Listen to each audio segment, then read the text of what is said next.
Everybody knew that we would have to move out of the tight position because we were so closed up. We were such an easy target.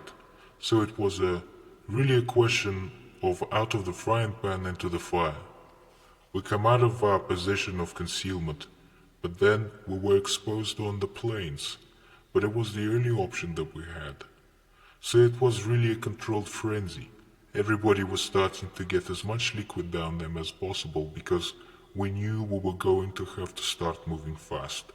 We knew that we were going to have to leave a lot of our equipment behind, so we need to sort of get as much liquid down and refill our water bottles before we start moving. People started to throw chocolate, started to eat chocolate.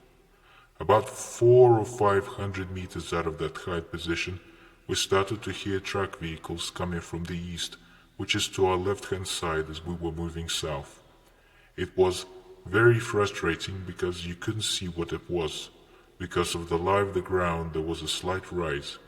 These vehicles have come from the main supply route, and they were now starting to move towards this depression that Boy was in. There is nowhere you can go. It's pointless running because again you can make up an extra 100 meters, and that's about sort of 16 turns of the tank trucks.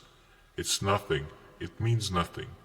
So we just had to stop where we were, get our Bergens off, our rucksacks, what we call our Bergens off because we're not going to be able to do anything with them on, and prepare the 66s, the anti-tank rockets.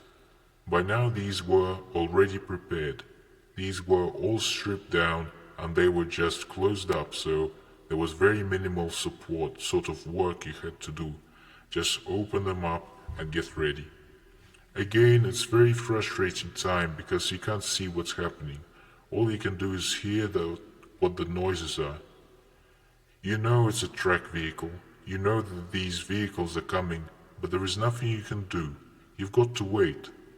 And everybody was sort of shouting at each other, trying to maybe get the information from somebody from the extreme right-hand side. Can they see anything? I couldn't see anything. Any of the people to my left, Stan, couldn't see anything at all, and he was just hoping that maybe it was this sort of, your mind was cut in half. You understand the realism of it. They're going to come over and they're going to see you, but sort of the fantasy side of your mind is saying, well, maybe they won't. Maybe they'll turn left and go somewhere else. And that's what you want, because that's the last thing you want is to start getting involved in any contact of any type. Number one, that's not our task. We're not there to start fighting people. We're not a big force for that. We're not armed enough for that. That wasn't our task.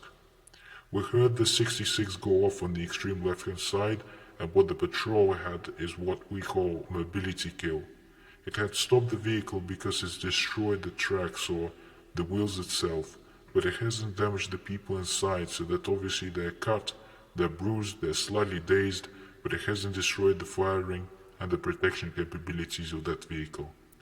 It then, for them and for us, got very chaotic. They were very confused about what was going on. The Iraqis, their command and control was very unorganized. It looked like people were screaming out of vehicles and just firing. That was a time of confusion for them. And it was a time of confusion for us because we were trying to, first of all, take in what we're going to start fighting. This might have been the first sort of 3 vehicles of 16. We weren't too sure, but basically we were in the shit. There's nowhere to go but forward.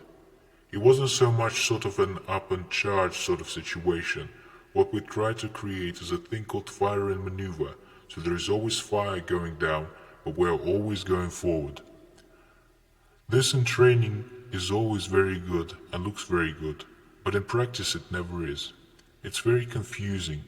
People possibly getting wounded, getting injuries which slow them down, weapons have stoppages. So it stops the flow, but it's all part, again, it's no science. It's all part of what goes on. For myself personally, I just scream and shout, but it's for me. I don't really know the reason why, it's just something that I feel they have to do. Whether it's trying to give me more aggression, more sort of courage or whatever, I don't know what it is. It's a very chaotic time. You're trying to take aim, you're out of breath, because You are exerting yourself now.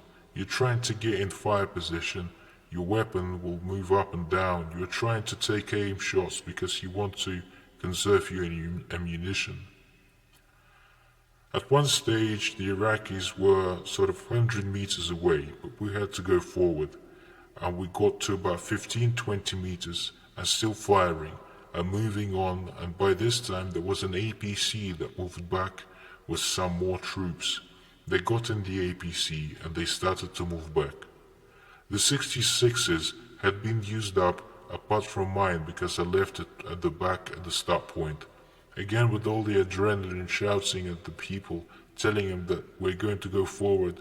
Also, you get involved in your own little world with the people around you. So it is a big effort.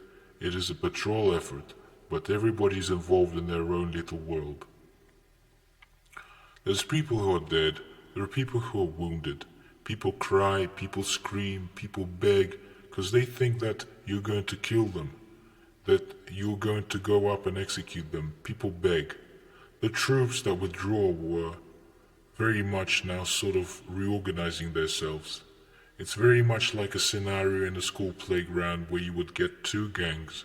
They would have a fight, one would run away and then sort of poke their fingers out. We're going to get you. And then they'd sort themselves out and come forward again.